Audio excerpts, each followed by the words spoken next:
नमस्कार, हिमाचल अभी अभी के न्यूज रूम से मैं दिव्या। सबसे पहले अब तक के मुख्य समाचार।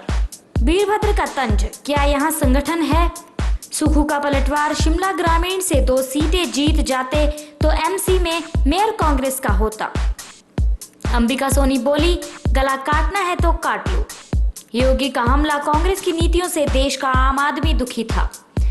मीरा बोली, अंतरात्मा की आवाज पर वोट दें विधायक व सांसद। छात्रा मर्डर मामला, कोटखाई के लोग जरूरत से ज्यादा होशियार। पुलिस ने गठित की एसआईटी। रामपुर के नरैण में बोलेरो गिरी, 2 की गई जान, 1 अस्पताल में। अब समाचार विस्तार से। मेजर विजय सिंह मानकोटिया प्रकरण पर प्रदेश कांग्रेस संगठन की ओर से चुप्पी साधे जाने पर सीएम वीरभद्र सिंह ने तंज कसते हुए कहा कि क्या यहाँ यानी हिमाचल पर संगठन है।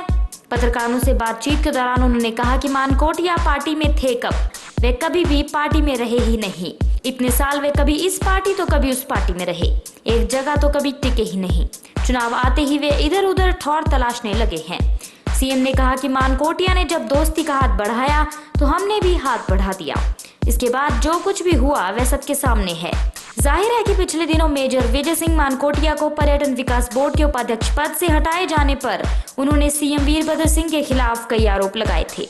क्या हिमाचल में संगठन है? सीएम वीरभद्र सिंह के इस बयान पर कांग्रेस प्रदेशाध्यक्ष सुखविंदर सिंह सुक्खू ने पलटवार किया है।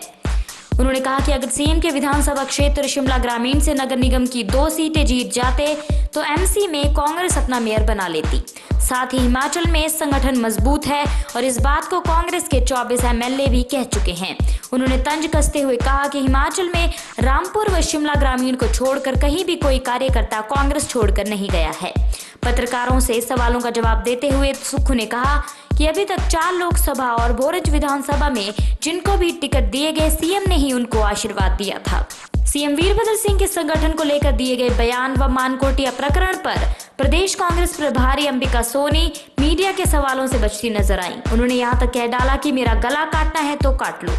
वहीं मानकोटिया मामले में उन्होंने कहा कि प्रदेश कांग्रेस जब पूरी रिपोर्ट उनके पास भेजेगी तो मैं आपके सवालों का जवाब दूंगी। बता दें कि राष्ट्रपति की प्रत्याशी मीरा कुमार के चुनाव प्रचार को लेकर हिमाचल कांग्रेस प्रभारी हिमाचल पहुंची हैं और आज ही सीएम वीरभद्र सिंह ने संगठन को लेकर विवादित टिप्पणी कर डाली। विधायक दल की बैठक के बाद जब पत्रकारों ने उनसे इस बारे में सवाल पूछे तो वह सवालों के जवाब देने से बचती नजर आई।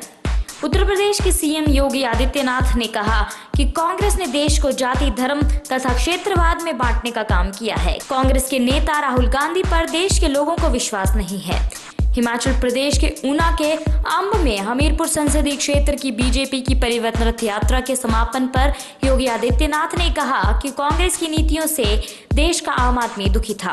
अब बीजेपी के शासनकाल में देश में 3 साल में जनहित के कार्य हुए हैं और देश की जनता में प्रधानमंत्री नरेंद्र मोदी ने विश्वास पैदा किया है। योगी ने कहा कि विमुद्रीकरण देश हित में बड़ा फैसला था। अन्य समाचार ब्रेक के बाद। मछली जल की रानी है, जीवन उसका पानी है। हाथ लगाओ डर जाएगी, बाहर निकालो मर जाएगी। ये कविता हम सब बचपन से सुनते आ रहे हैं दोस्तों।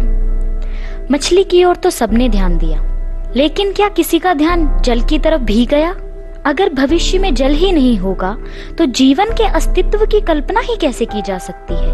वर्तमान समय में जल संकट एक विकराल समस्या का रूप ले चुका है। अगर आज पानी की अहमियत न समझी गई, अगर आज पानी नहीं बचाया गया तो कहीं ऐसा न हो कि कल हमें पानी की एक बूंद भी नसीब न हो और हमारा हाल भी उस मछली जैसा न हो जो पानी के बिना तड़प तड़प कर मर जाती है। तो आइए दोस्तों, हिमाचल अभी अभी के साथ मिलकर आज ही पानी को बचाने का संकल्प लें। शुरुआत अपने घर से करें और अपने वर्तमान के साथ साथ अपनी आने वाली पीढ़ियों को जल रूपी अमृत की सौगात दें, क्योंकि जल है तो कल है। जय हिंद, जय भारत। कांग्रेस नीत यूपीए गठबंधन की राष्ट्रपति पद की उम्मीदवार मीरा कुमार ने देश के सभी सांसदों और विधायकों से अंतरात्मा की आवाज पर वोट देने की अपील की है। उन्होंने कहा कि देश में इस वक्त जो माहौल बना है उसे देखते हुए उन्हें लगता है कि विधायक और सांसद पार्टी लाइन से ऊपर उठकर वोट देंगे। उन्होंने इस चुनाव को अद्भुत चुनाव बताया और कहा कि ये दो विचारधारा के बीच चुनाव हो रहा है। यहाँ प्रेस कॉन्फ्रेंस के दौरान मीरा कुमार ने कहा कि देश के इतिहास में ये पहली बार हो रहा है कि जब दो विचारधारा के नाम पर राष्ट्रपति पद का चुनाव हो रहा है। कोटखाई में रेप के बाद छात्रा मर्डर मामले को सीएम वीरभद्र सिंह ने भी गंभीर मामला करार दिया है। उन्होंने कहा कि क्षतिपूर्ति तो नहीं की जा सकती, लेकिन संवेदना के रूप में सरकार की तरफ से छात्रा के परिजनों को 5 लाख की राशि मंजूर की गई है। उन्होंने पुलिस को हिदायत दी है कि मामले की गहनता से छानबीन की जाए और आरोपियों को जल्द पकड़ा जाए। कोटखाई के लोगों के विरोध को लेकर उन्होंने कहा कि कोटखाई के लोग जरूरत से ज्यादा होशियार हैं। जब जांच हो रही है तो लोग कैसे कह सकते हैं कि जांच ठीक से नहीं हो रही है। जांच के कई पहलू होते हैं। यह एक संदिग्ध मामला है और इसमें हर पहलू को देखा जा रहा है। शिमला जिला के कोटखाई में छात्रा से रेप व मर्डर में शामिल लोगों की तलाश को पुलिस ने अब एसआईटी का गठन किया है। यह जांच बिना रुके चले, इसके लिए एसआईटी बनाई गई है। शिमला रेंज के आईजी एस जहूर जैदी की अध्यक्षता में बनी इस एसआईटी में एएसपी रूरल भजन देव नेगी, डीएसपी ठियोग मनोज जोशी और एसएचओ कोटखाई राजेंद्र को शामिल किया गया है। डीजीपी सोमेश गोयल ने कहा कि पुलिस कोटखाई की सारी घटना पर नजर रखे हुए है।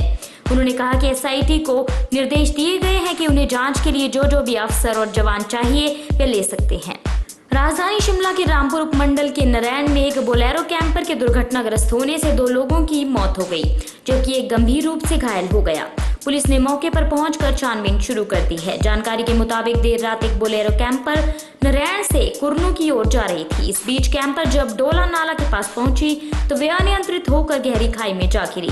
इस हादसे में जटूधार गांव के वाहन चालक रामेश्वर और बशेड़ी गांव की ओछी देवी की घटनास्थल पर ही मौत हो गई, जबकि बशेड़ी गांव के ही जय सिंह गंभीर रूप से घायल हो गए।